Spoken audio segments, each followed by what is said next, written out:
Hello, and welcome to APDT's Navigating the Wild West of Service Dogs with Veronica Sanchez today. Veronica Sanchez is the founder of the Service Dog Coaching Certificate and Educational Program for Dog Trainers offered by Cooperative Paws. She teaches professional dog trainers how to train service dogs and how to incorporate service dog training into their pet dog training business. Veronica has been training pets, service, and therapy dogs for over 20 years. She has trained service dogs for a wide range of needs, including mobility, hearing, neurological problems, and dual guide mobility dog. Veronica has a master's degree in education and a bachelor's in psychology from George Mason University. She has also a certificate in brain research and education from the University of Washington. Veronica was a founding member of the Working Animal Division of the International Association of Animal Behavior Consultants and served as the vice president of the association. Veronica's interest in the field of service and therapy work is both personal and professional. She has a progressive neurological movement disorder, and she trains several of her own dogs as service dogs. She lives with her husband and pack of 4 collies in Northern Virginia. And now, without further ado, I'd like to introduce you to Veronica Sanchez. Thank you so much, Jennifer. When I was at my local farmer's market a month ago, I saw 2 dogs wearing service dog vests. One was a really mellow, well-mannered golden retriever, and the other one was a little dachshund. He was growling and barking at everything. That situation exemplifies what I'm seeing in the industry now, where it's the land of extremes. On the one hand, there's some really wonderful things that I'm seeing, and on the other hand, there's some not-so-great things. Service dogs are a very personal topic for me because I have a disability and I have a service dog. So I really appreciate how valuable service dogs can be, but there's a lot of confusion in the service dog world right now. It really feels like a Wild West situation. And pet dog trainers, we're on the front lines because we often field questions about service dogs and service dog training.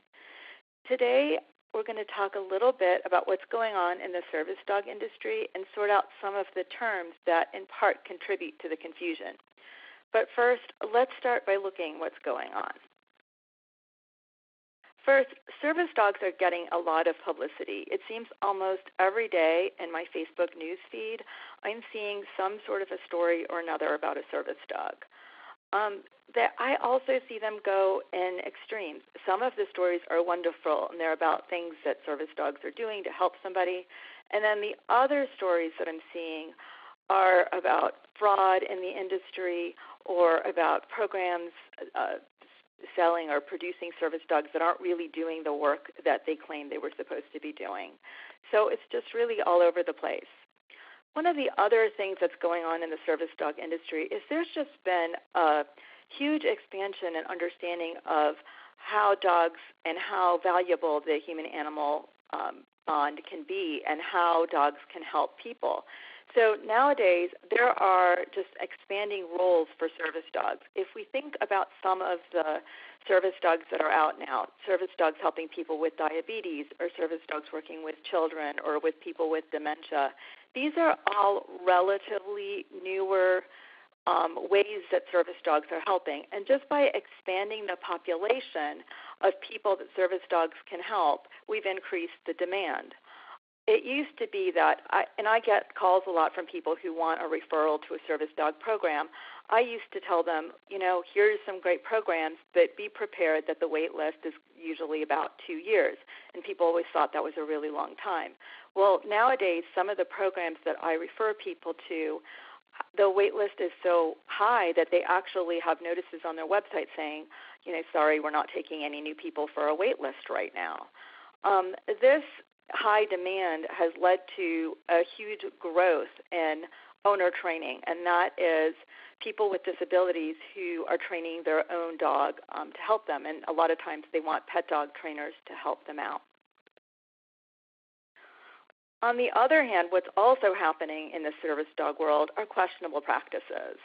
And this varies greatly. And there's everything from online retailers that sell different kinds of supposed certifications for service dogs. And here I put healthcare pros, and I put pros in quotes because it is pretty controversial to go and get a prescription or letter of for an emotional support animal on the internet, but yet that is definitely happening. Then there's also some members of the public, and I don't think this is very widespread, but it does happen where some people will pretend that a pet is a service dog. And then there are trainers and programs, because there's so many new ones springing up.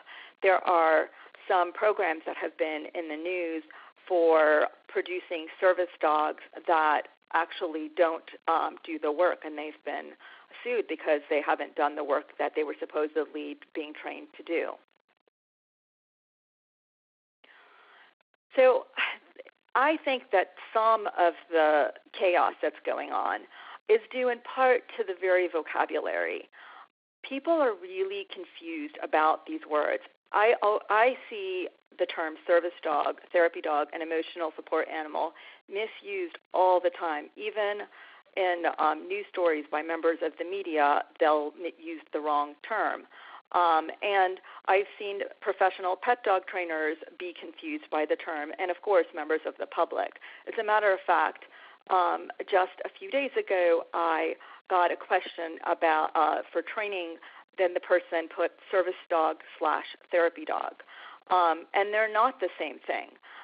But yet that's what I see. People get very confused about these terms. So I'm going to take a moment here to clarify some of the misunderstandings about the terminology. I know that legalese isn't super exciting, but bear with me for a minute because it's actually really important when it comes to service animals.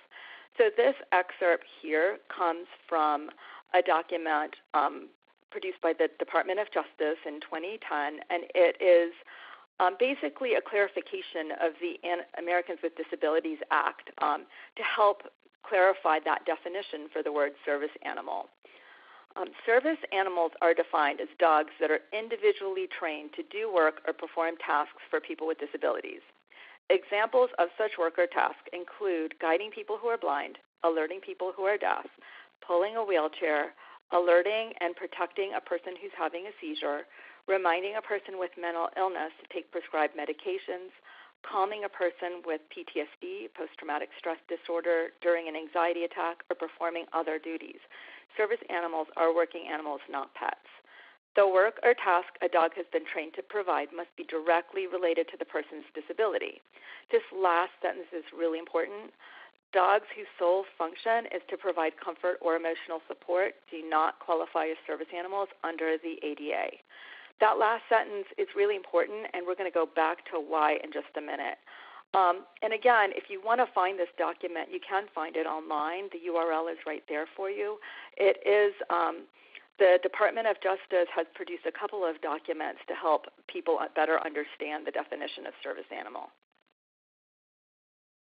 Again, it comes from the ADA, or the Americans with Disabilities Act. That's where the term service animal is defined. And that also has a definition for disability. So it's important to keep in mind that also has its own legal definition. Service dogs have to be specifically trained to mitigate the handler's disability. This seems really straightforward, but it actually does come up from time to time. People will give me a call and tell me, my dog is incredibly helpful. My dog naturally alerts when I'm about to have a migraine, or naturally alerts when I'm going to have a seizure. That might be very, very helpful, but it's not trained if the dog just figured out how to do it on his or her own. So if it's not a trained behavior, it wouldn't qualify for what we refer to in the service dog training world as a task. And when we say service dogs are task trained, that means that the dog's been trained a specific behavior to help. So if a dog is trained to maybe bring an emergency phone when a person has a seizure or bring medication, then that would be a trained behavior. So that would be considered a service dog task. Another part of this definition is the part that everybody wants, which is people want to be able to take their dog with them. It's important to remember that this is not considered to be a fun perk. People with disabilities have the right to bring their service dog to places that they need to go, places of public accommodation where the general public's allowed. And this is the same way a person with a disability might need to use their wheelchair or a cane or a hearing aid if they are in a restaurant, in a supermarket, or just going about their lives. That's the same reason that they would have their service dog with them. It's because they need their dog there. But, of course, this was a question that I actually got once, and it was somebody that had been referred to me for service dog training. And the owner of this dog was very, very honest. They just wanted a certification. They didn't actually want to train the dog anything in particular. They just wanted the dog certified. And they actually even said that they didn't need the dog's help at all. They just wanted the dog certified.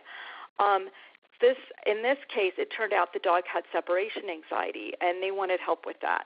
So we talked about setting up a behavior consult to address the dog's separation anxiety, and also I sent them some information so they could better understand that this was not about a certification issue. Service dogs are about a civil rights thing in the ADA. It's not about getting a particular certification for the dog.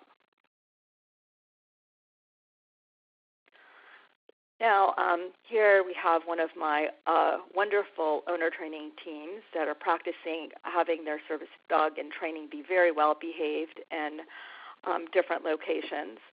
Businesses are allowed to ask two questions. They're allowed to ask, is the dog a service dog, and what work or task is the dog trained to do?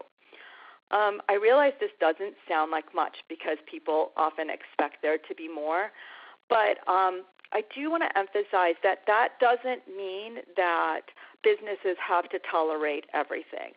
In fact, the same document that excerpt comes from actually goes on to explain that businesses can ask that the dog be removed if the dog soils in the business or if the dog's behavior is out of control. So it's important to keep that in mind, that businesses do have rights here. Now, what's not required is by federal law is registration, certification, or identification. But they are being sold online, and frankly, in my opinion, they're simply businesses online that are taking advantage of the fact that a lot of people don't realize that this is not required by federal law. But I actually think if everything sort of stopped here, there would be some confusion, but it gets more complicated because the Fair Housing Act and Air Carrier Access Act have added to the vocabulary. What do a turkey, duck, and pig have in common? And that is that they have flown in the cabin of a plane as an ESA or an emotional support animal. Now, the definition of an ESA is different from the definition of a service animal. ESAs are allowed in most no-pets housing and in the cabin of an airplane. The person has to have a disability, but the animal's comfort is the support that the animal provides. And there is allowance for documentation of need as well. So again, to emphasize the differences here, and that is task training, a service dog has to be trained specific behaviors to help. And an ESA, it's just the comfort. So going back to that original last sentence that I drew your attention to before, that it's an ESA, the comfort is the help, and a service animal has to be task trained. The other one is public access, because an ESA does not have public access. Now, people confuse emotional support animals with service dogs that are trained to assist a person with a mental illness. I think it's very understandable why people would confuse these two, but it's important to keep in mind a service dog could be trained specific behaviors to help someone who has a mental illness. So somebody with PTSD might have a dog trained to bring them an emergency phone, to alert a caregiver if they need help, or to wake them up if they're having a nightmare. And that would be a service dog because it's being trained specific behaviors to help. Somebody with OCD could have a service dog that is trained to interrupt a compulsive behavior. So there's lots of different ways service dogs can be trained to specific behaviors to help someone who has a mental illness, and those are service dogs. If a person with a mental illness has a dog that's the comfort is the only way the dog's helping, then that would be an ESA. But I do understand why people confuse those terms. The biggest confusion I actually see is with the term therapy dog, and the term therapy dog isn't defined in federal law. Basically, a therapy dog is it is a pet. Therapy dogs are trained to help someone who is not the owner or the person handling the dog. Therapy dog handlers do not have to have disabilities. So, for example, a pet owner might train their dog to pass a therapy dog evaluation. So maybe their dog passes Pet Partners evaluation or Therapy Dogs International evaluation. And then the dog and the owner participate by going in a volunteer program at a hospital where they go to the hospital and the dog visits patients. So therapy dogs can be really valuable and very helpful, but they are technically pets. They go to locations that they've been invited to go. They don't have the legal right to go there protected under federal law. Sometimes therapy dogs don't work with people with disabilities, so they might be a therapy dog might be working in a library and children might be reading to the dog, or they might be going to a college campus on exam week. Because the field of therapy work is also growing and expanding, therapy dogs are being involved in more and more roles.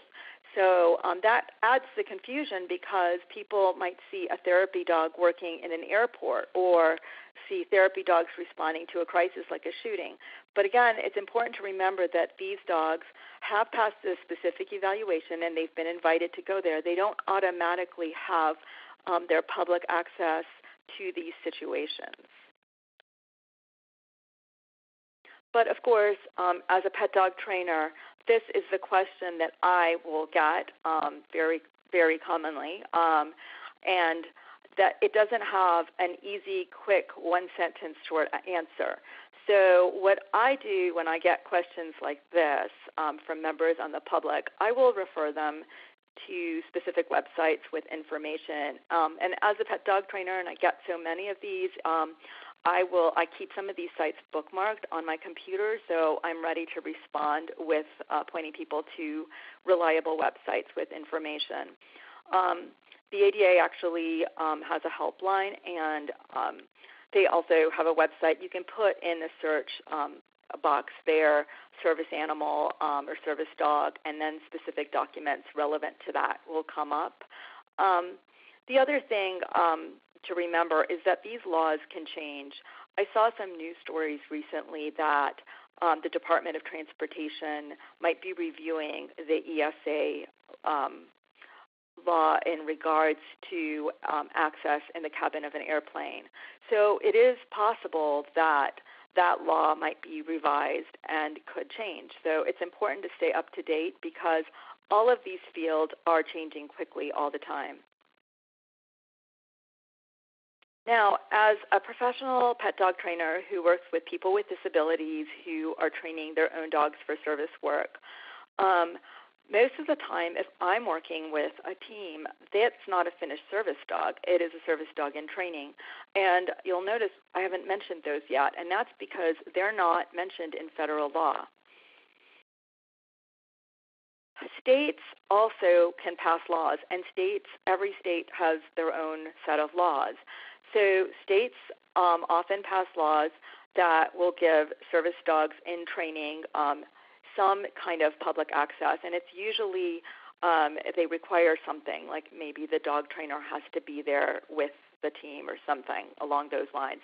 But they vary greatly depending upon the state that you're in. So it's important to also, if you're a professional pet dog trainer, going to be working with service dogs, to educate yourself on your state's laws as well, because they can have all different kinds of requirements. Some of them, one of the growth areas have been penalties for fraudulent use of a service dog, and a few states might even have expanded access for different types of dogs. I live in Virginia, and what I do when I'm looking and researching my state's laws is I'll go to the main state government website, and they have a search there. Because states sometimes don't use the exact same terminology that federal law does, sometimes it can help to find everything. If you put something, if you don't find it under the term service dog or service animal, you can try putting something in like guide dog and see what comes up. Thank you so much for taking the time and listen and learn about service dogs. This is a rapidly growing field, and there's a real need for more pet dog trainers to be informed and educated and ready to support people with disabilities training their own dogs for service work. If you have questions or are looking for more information, feel free to go online to my website. Thank you so much, Veronica. We really appreciate that. And if you have any other questions or any contact information, please contact APDT at apdt.com. Thank you and have a great day.